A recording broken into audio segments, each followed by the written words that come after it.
สบายดีเด้หลังจากที่เขาซื้ออย่างใหม่4 กงมือนั้น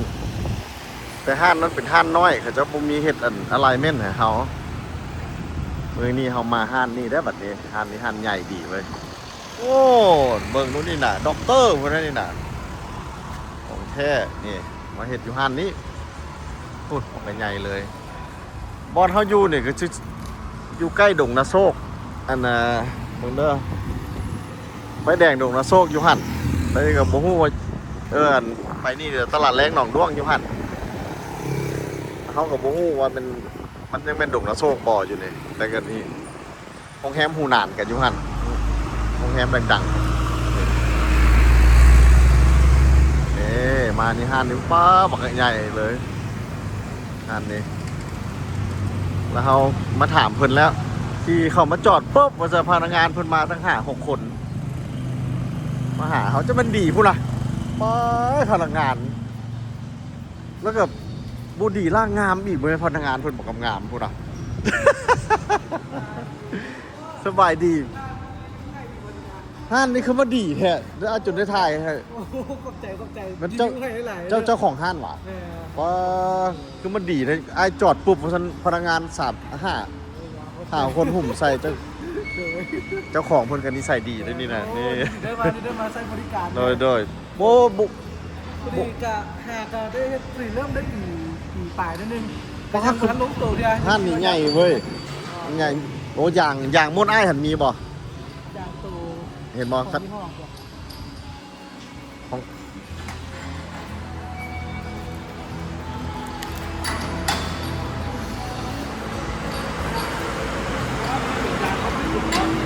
ฮะเขาไม่ได้ถ่วงล้อมาล้างให้นะเขาบ่ได้เฮ็ดนะมีแต่เปลี่ยนอย่างให้อ้ายซื่อๆนี่ต้องบอกก่อนต้องถ่วงล้อมาล้างให้ตรงก่อนเพราะว่าการที่ไม่ถ่วงล้อให้มันล้างตรงกันที่วิ่ง90-80มันจะสั่นขึ้นมาอะไรนั่นแหละอ้ายจังมาหานี่ครับเพราะเป็นห้านนั้นเขาเจ้าบ่มีเฮ็ดแต่ทีนี้ถ้าพี่บอกว่าอาการมันกินยางขอดูช่วงล่างก่อนถ้าช่วงล่างไม่มีลิงโอเคผมก็ถ่วงล้อแล้วก็ตั้งสูตรได้ใหม่ครับพอดีขึ้นโอเคโอ้ไปไอ้มาถึงบอลแล้ววันนี้น่ะยอดละตัวอย่างแรกอะห้างเรามีหลายแบบเราขึ้นกับว่าต้องบัดเจ็ตของเจ้าของก่อนว่าเขามีบัดเจ็ตสำใดถ้าได้บัดเจ็ตปุ๊บเดี๋ยวเขาเลือกคุณภาพของอย่างให้บอเธอหน้าไอ้ชิมาหาไอ้ถามไว้ก่อนแล้วอีกอันนึงไอ้หาก็ไปใส่กล้องมาเมื่อกี้จะมีอันยิงบอกไล่ซีไล่คาแห้งให้ยิงใส่ข้าเจ้าติดนี่ดิติดแล้วมันบูอยู่ใส่มาเดี๋ยวนี้เลยนี่เราตกแล้วเดี๋ยวตัวนี้ต่างตัวนี้มาน้ำรถแล้วเพตัวนี้ชื่อใช่ไหมมีอันยิงบอกอ้าวแล้วไล่คาแห้งน้ำไอ้นี่ห้านนี่บริการพี่ลึกพี่โลไอ้ห้านนี่พนักงานก็บอกกันหลายพุ่มได้หาก็มาติดตั้งมาเดี๋ยวนี้ขี่มาแล้วตกเลยเด็ดคุณอ่ะว้าบึงในบริการนี้แล้วเขามีฟรีเช็คช่องล่างรายการฟรีเขามาถึงห้านแล้วได้หนีทุนได้เพื่อเอาน้ำเย็นไม่กินน้ำอีกพอมาจอดปุ๊บพนักงานหุ่มอ้ายเลยอ้ายว่าป้ามาเทคแค่ดีแท้คุณอ่ะจะเบิ่งรู้นี่มื้อนี้เขามาเฮ็ดเช็คช่องล่างมาเฮ็ดอะไลเมนต์ให้มันล่อเฮาเที่ยง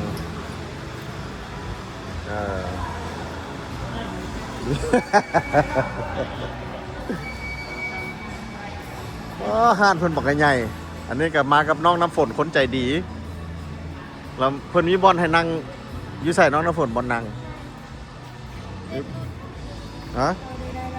มาจูบเน็ตมาจูบเน็ตหรือบ่เห็นมาจูบอ้ายแน่ขำๆเด้อพ่อแม่พี่น้องขำบึงเนี่ยหลังจากเขาซื้ออย่างมื้อก่อนนี่แต่ว่าอยู่ห้านนั้นเพิ่นบ่มีอันนั้นฮะปรับให้เฮ็ดอะไลเมนต์ให้แต่ห้านนี้มีครบหมดเลยนี่ห้านนี้แนะนำห้านนี้โลดนี่พุ่นนะมาปุ๊บพนักงานเพิ่นหุ่มเขาปรับโลดเครื่องหมอกเครื่องไหม้เพิ่นก็หลายได้นี่เปลี่ยนน้ำมันเครื่องนี่ อยู่ลาวเขานี่มีครบเด้อพ่อแม่พี่น้องอยู่ลาวเขานี่มีครบมีแต่คำถามอันเดียวเท่านั้นเงินนั่นมีไหมเท่านั้นอยู่ลาวเขานี่มีเมิด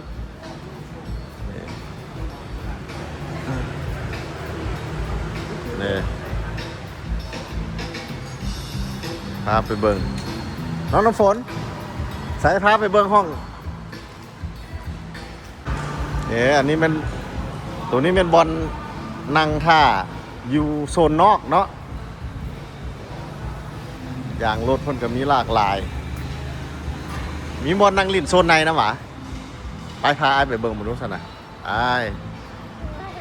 มีทางนอกทางในพูดบริการบักดีๆเลยงานนี้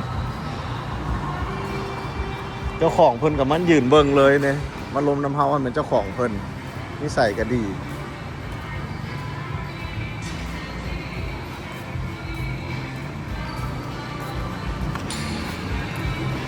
เพิ่นก็มีห้อง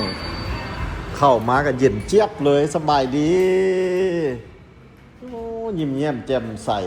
ใช่มันสมเป็นนักธุรกิจเบิ่งไหมหัวยิ้มมาก่อน มาขอทายเบิ่งห้านเจ้าเบิ่งนี่สิแนะนำลูกค้ามาให้มาจากต่างประเทศ โอ้มาจากต่างประเทศ หน่อยลูกค้าส่วนใหญ่มาจากต่างประเทศ ไทยเป็นสามไทย อันอ้ายประทับใจนะรถอ้ายจอดจึกว่าซั่นป้า5-6 คนหุ่มมาหาอ้ายทั้งนบทั้งเอาน้ำมาให้กินอ้ายเลยประทับใจ มาเที่ยวบ่ บอกอ้ายนี่อยู่นี้อ้ายนะ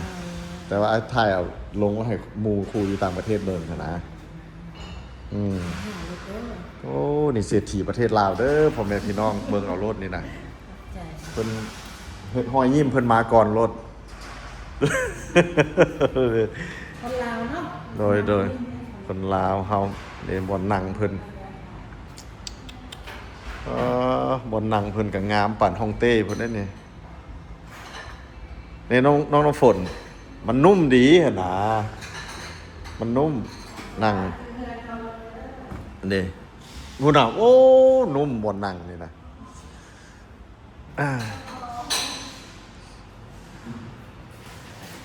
โอ้กวางขวางหลายเด้อสถานที่เพิ่นนี่นะอันนี้รอแม็ก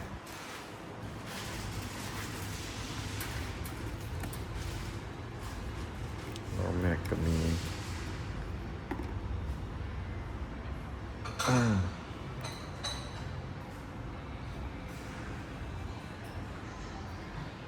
ตู้เซนี่เด้ลูกค้ามาเพิ่นก็น้ำเย็นๆมาตอนหับเฮารถอันนี้เป็นห้องแอร์เด้อบอนเฮาอยู่นี่นะเพิ่นไม่เฮาเข้ามาเจ้าของเพิ่นก็ย่างมาหาเฮาเลยทั้งผัวทั้งเมียผัวก็บักดีๆไปยืนเบิ่งนำเลยผัวก็ได้พุ่นผัวไปยืนเบิ่งงานกันหลายน้องน้ำฝนคนใจดี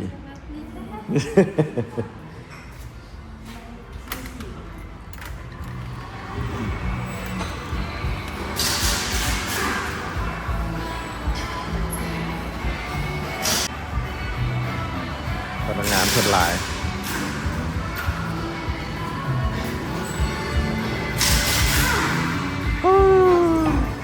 คักว่าอยู่ลาวเฮาแล้วมีครบหมดเนาะครบหมดเลยอยู่ลาวเบิ่งแม่ของลิ้น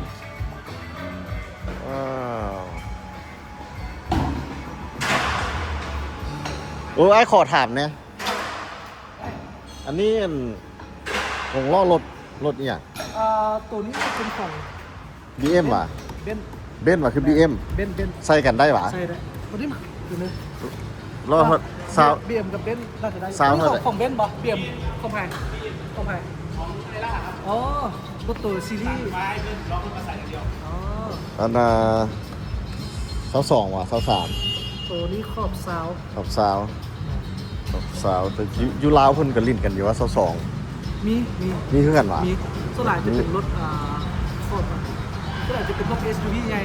SUV รถเบนซ์นะ จะมีเบนซ์มีที่จริงรถเบนซ์ รถเบนซ์ตัว450นะใส่22 ใส่สองได้ มีคือกัน มี เป็นแท็กซี่นี่กับพร้อมอย่างขอราคาเนี่ย4อัน เสียบวะ แม่นเป็นสุด เดี๋ยวอย่างให้ต้องว่าสิเอายี่ห้อไหนก่อน เพราะว่าอย่างนี้ขั้นท่าว่าใส่ตัวที่ได้ นี่กูดเยียนี่แหละ ของกุดเยียบอก ตัวดีแล้วนี่ เขาแนะนำตัว มัน นี้ มันมีกูดเยียกับมัน ถ้า เนี่ย ถ้าใส่ขอบใหญ่เส้นหยาบน้อยนุ่มอยากเน้นนุ่มเงียบบ่หรือว่า โอ้ขันอย่างน้อยย่ามบุดีปานไหนพี่น้อง ขั้นท่าว่าตัวนั้นมันต้องเป็นมิชลินอย่างมิชลินนุ่มเงียบและเส้นขอบน้อยนะ มันสิ จะบอกมันแน่นจะบอกมีเสียงดังหน่อย โอ้เจ้าแนะนำตัวนั้นหวะ แน่เพราะว่าเขาใส่ปฏิบัติตัวนั้นมันนี่เบียมเขาอยู่ เออ แต่ไปไซส์ของคุดเดียมีอย่างก็ไฮนารีรู้สึกว่ามันจะแข็งเวลาเขาแล่นในไว้จะมีเสียงแข็ง โอ้ขอราคาเนี่ยสนาวตัวที่เจ้าแนะนำ เสียราคาหน่อยแต่ ล่อเสาสอง หรือว่าจะเอาไปแค่อย่าง ทั้งแม็กทั้งอย่างอะนะเป็นสุด สุดนึงเนาะ แม่นล่ะสิ เขาส่งเอาเสียง นะสิถามให้หมูเขาเลยนี่นะ อืม หมูเขาก็ถามว่าอยู่ลาวเขามีบอจังซี่โอเค เดี๋ยวที่เช็คราคาคนสิบอกราคาเท่าไหร่ เรื่องลายแม็กหนึ่งอยากได้ลายพิเศษก่อนหรือว่าจะเป็นตัวของเบียนเลย บอกว่าเอาพิเศษแหล้ว เอาขั้นพิเศษมันสามารถเลือกได้ คือจังซี่นี่แหละนี่พิเศษเนี่ยนี่ตัวนี้ก็งามนี่ ได้เดี๋ยวเขา เอาสีดำนี่แห เมื่ ละ อนึงเขาขอเบอร์ไว้แล้วเขาจะส่งลายแม็กให้ เอา ลายแม็กให้แล้วไอ้เลือกก็ได้ว่าไอ้มักลายแม็กแบบนี้ อืม หรือว่าเขาจัดเซตให้เลยเพราะว่า แม็กมันจะมีราคาแตกต่างกันน้อยนึงเรื่องของลายมันตัวคุณภาพของแม็กนะ โอเค อันนี้ไอ้ถามให้หมูไอ้แล้วอีกอันนึงไอ้สิถามให้หมูไอ้อีกคู่นึง ก็ รถกันมีอย่าง Fortuner ฟอร์เทนเนอร์ Fortuner นี่ใส่ตัวซาวบอกหรือใส่เจ้าแนะนำตัวไหน Fortuner ฟอร์เทนเนอร์ขนาดว่ามักแบบกันออฟโรดหรือว่าแบบดูๆงามๆคันออฟโรดจะเป็นยางพอกอย่างง่ายยางดุ ออกไปเขตนอกแน่หั่นนะแต่ว่าเห็นมันงามจังซี่แน่ ถ้าว่ามักเป็นแม็กง่ายนี่มีเสา เสา แม็กมันเข้ามาเป็น อ่า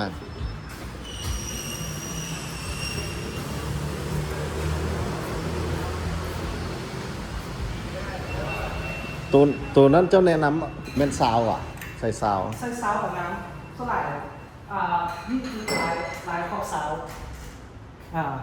ขอบเสา อยู่ลาวส่วนหลายเพิ่นใส่ซาวอ่ะตัว มันขึ้นกับคนมักไงเพราะว่ามันจะเป็นถ้าสมมติว่าผู้มักออฟโรดนิดนึงเขาจะใส่จะเป็นขอบ16กับขอบ18 เฮงน้อยอีกว่ะ น้อยลงแต่เขาจะใส่อย่าง อยากได้อย่างไง แม่ แต่คันผู้ที่ว่าเขาคือคีย์ในเมืองแบบคีย์งามๆหรูๆนะโบได้เน้นลุยอย่างไรเกินไปเขาจะใส่เป็นแม็กนี้มันโซ แม็กซาว แม็กซาวมันจะโซแล้วทุกอย่างมันจะขอบประมาณนี้ แต่มันรอ มัน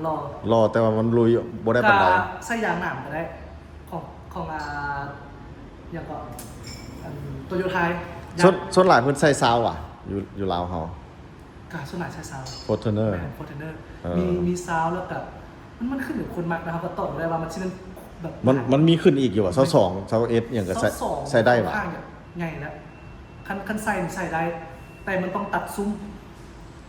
ต้องมีน้ำแป้งว่ะ แม่มันต้องได้ดัดซุ้มมันเพราะว่าเวลาเราเยี่ยวมันจะค่อยบดาดซุ้ม โอ้บ่ได้เนาะ แม่เรื่องได้อยู่ได้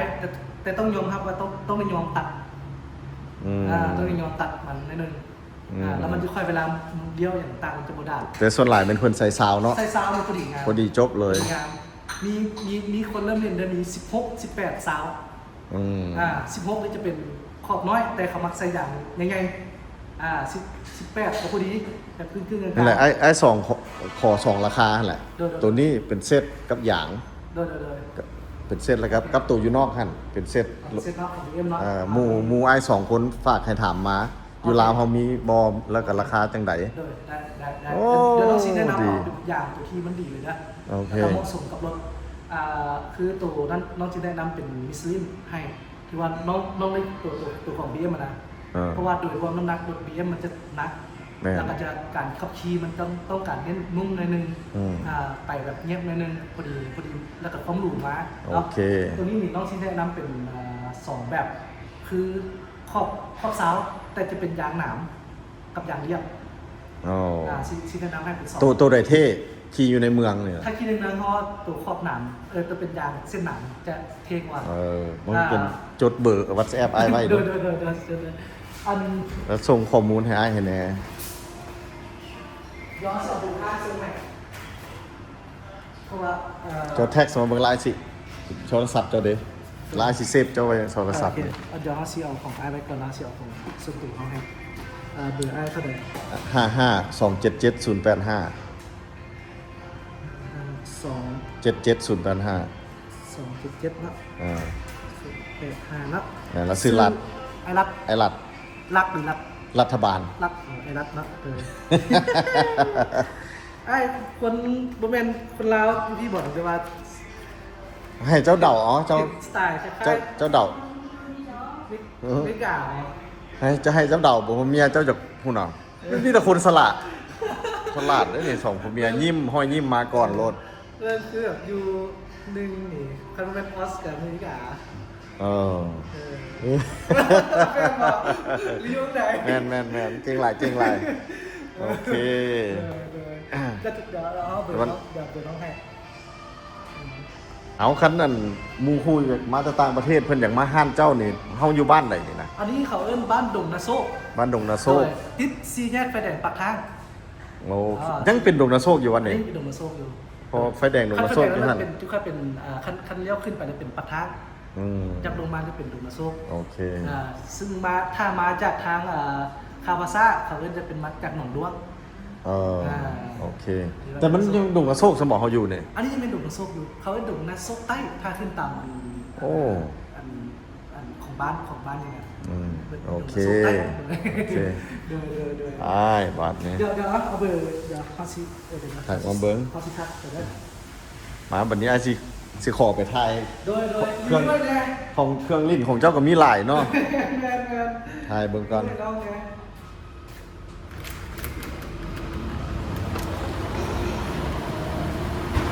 มาเบิ่งต่อ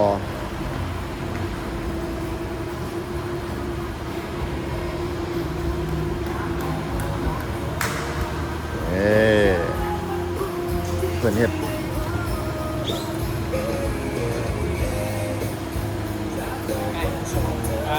แม่ของอ้ายตัวนี้กดกับตัวนี้ ห้วยสิแปลงได้แหละแปลงได้ปะ ตัวนี้ต้องเอาไปหั่นแม็กซ์นะลองแปลงได้แต่ว่าเราจะเอาลุงล้างแข็ง เอาลงยังไงก่อน ก็หมายคือเอาแม็กซ์กับตัวมันดุ่มเอาลงทางล้างตัวดีเราเอาขึ้นนะ ตัวดีขึ้น มันสั้นของเรา โอ้มันตกขุมเลย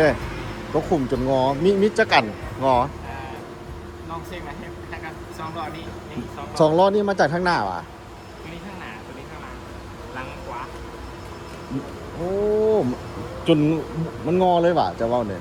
ไอ้ขี้ข้างเดียวซุกโยน ไอ้ขี่ไปแล้วมันไปตกขุมน่ะพั่มบังแหงเงี้ย ห้องกดตัวนี้คนแห้งข้างหน้า แล้วเจ้าแนะนำให้ไปแปลงอยู่ใส่ หาเรายังคนแห้งจะ ฮะอยู่ยังจันทน์เขาเนี่ยอยู่ใส่ห้านผมบอก ตัวนี้น้องก็คือพอลองให้เราอยู่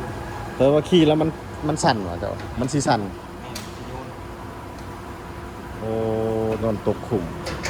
ชองอันพุ่นว่ะ ตัวนี้ก็เลยกดเข้ามาโอ้ เดี๋ยวเพิ่นมีอันแนวเช็ค เนี่ยแอบมาเป็น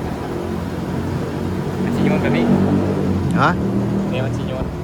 แบ่งหา มันชิโยนแนวนี้มันเหน่งแน่โอ้เพิ่นมีเครื่องมือขัดเว้ยเช็ค ลองนะครับ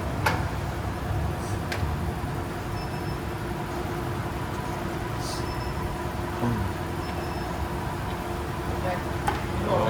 สองผลมันย้อนมาเข้าไปเข้าไปขี่ตกขุมตั้มบังแหงหนึงเดือนแล้วนี่กงรถกันจนเป็ดยางรถจนเป็ดเดี๋ยวนี้ล้อแม็กกันตุนเป็นจะไหน ยัง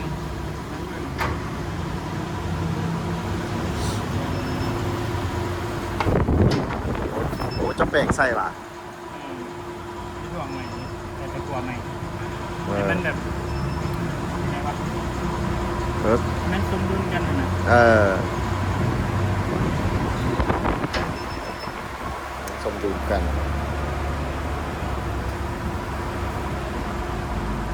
เดี๋ยวเมื่อกี้เขาก็ไปซื้อเขาก็ไปติดตั้งกล้องก็เอากล้องมาติดใส่ไปจ้างเพิ่นกล้องเขาก็ไปซื้ออีกขั้นหนึ่ง ไปกับไอ้แซมมื้อก่อนนี่แหละแล้วบางกี้ก็ไปจ้างห้านหนึงใส่ให้กันเพิ่นใส่กล้องให้หัน200,000กีบแต่ว่ากล้องหันเพิ่นเราเอาไปติดใส่ซื่อๆแล้วมันบ่อยู่บัดมาพี่เฮาแล้วแล้วมันตกลงแล้วบัดนี้เฮาบอกเพิ่นใส่ให้นี่ห้านนี้เพิ่นใส่ให้เจ้าของเพิ่นว่าบ่ไหลเงินอีกว่าซั่นป้าจะมันดีขนาดเดี๋ยวเพิ่นยิงใส่ให้อยู่คักรถบัดนี้บางนึงนี่เอากาวติดซื่อๆแล้วมันบ่อยู่เฮาตกขุมแล้วมันก็ตกรถ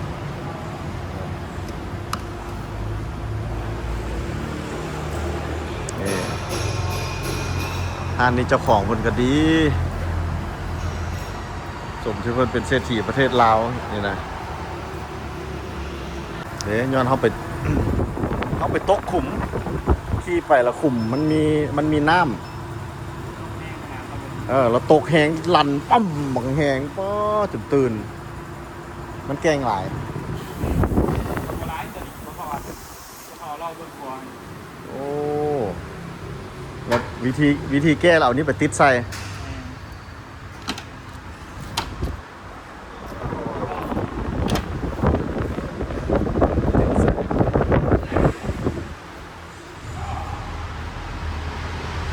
เอามาติดใส่ทางในฮั่นเนาะเด้เอานำมาติดใส่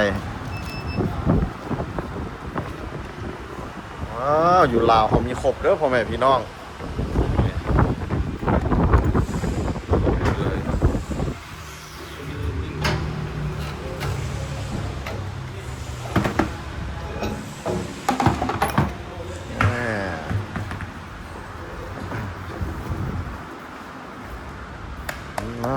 โอ้ครับมาถึงห้านแล้วนี่นะพนักงานเพิ่งกับหลาย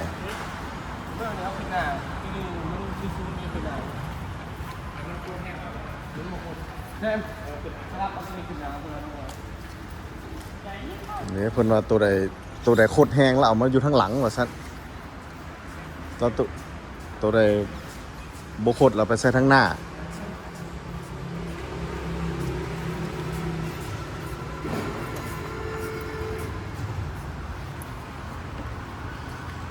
เปิดจบแค่นี้นะ โอ้ต้องระมัดระวังแล่นไปตกขุมอย่างเขาก็จนเป็ดย้อนไปตกขุมมื้อนั้นตกบอกเขาขี่13ไต้นะมื้อนั้น13ไต้ออกไปเขตนอกขี่ไปตกขุมบักแหงตั้ม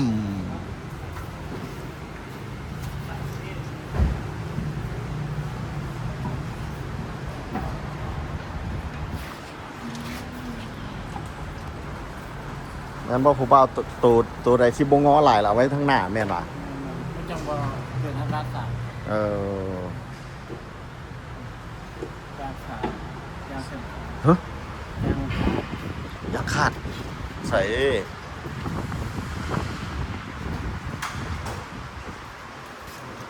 อย่าขาดแนวใด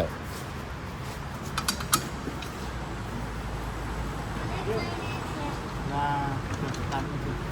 สติงเครื่องสั่น ต้องได้แปลงต้องได้เปลี่ยนตัวไหน ต้องได้เปลี่ยนนี่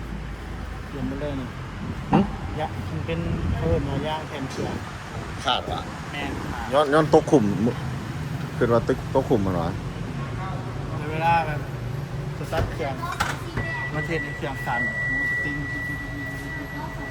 เวทในเครื่องนิ่ง โอ้ แม่น ยูนี่ก็เฮ็ดว่ะล่ะเปลี่ยนขึ้นว่ะใส่มีอะไรซะบอก ต้องให้เช็คบนก่อนต้องหาเช็คบนก่อน เบื้องนั้นได้บ่เป็นวะมีแต่เบื้องเดียวนี่วะ มีตัวเรื่องเดียวเป็น แต่เบื้องเดียวเนาะ จะมีตัวเทิงกับตัวลง เอาเช็คบนรถคันมีแล้วเอาใส่ให้อ้ายเลยใช่ไหม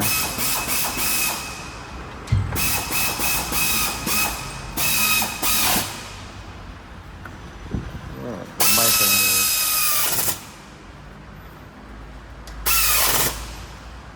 ไม่เครื่องมือครบอยู่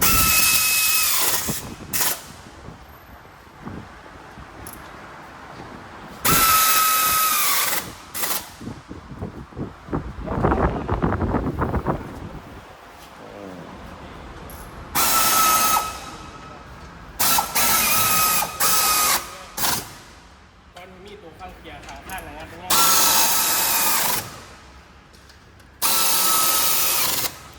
เบิ่งดูมีบอคันนี้ใช่อ้ายเลยแต่มัน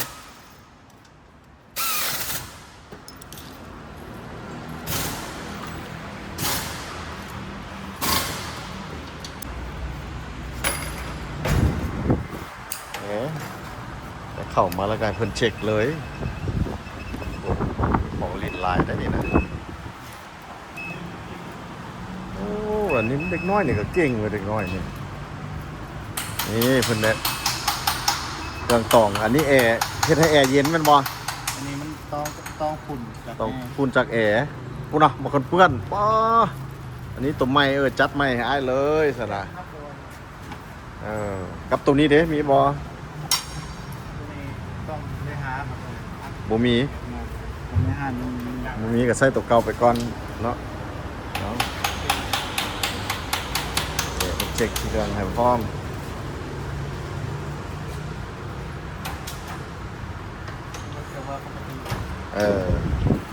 โอเคมีตะขี่บ่ได้แล้วต้องได้เช็คมันได้โหลด ใครแต่ว่าเขาเปลี่ยนน้ำมันเครื่องปกติถึกตามที่เพิ่นเขียนให้รถเขา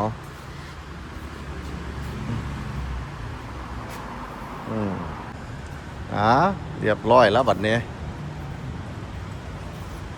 ลองดูเห็ดตกขุมมือนั้นเนี่ยเห็ดเที่ยงให้แล้วบัดนี้นะเที่ยงให้มื้อนี้เฮาได้เฮ็ดเที่ยงแน่ได้เอาเพิ่นให้ลดเที่ยงแล้วก็อันนี้เพิ่นเฮ็ดให้ฟรีบ่ไหลเงินเอา ถ้าเกิดทางในเจ็ดมามีปัญหาเรื่องสูมาแก้ไขฟรีนะครับ โอเคขอบใจหลายเด้อ ส่วนล้อแม็กนั้นนี่ทักมาได้ถ้ามีของคนที่พี่ถามมีเลนโซ่ โอเค หนึ่งวงละประมาณ5,500เขาติดตั้งครับ โอเคบริการดีหลายจับมือ ครับ ขอบใจหลาย ครับ ๆโอเคบายบายบาทเนี่ย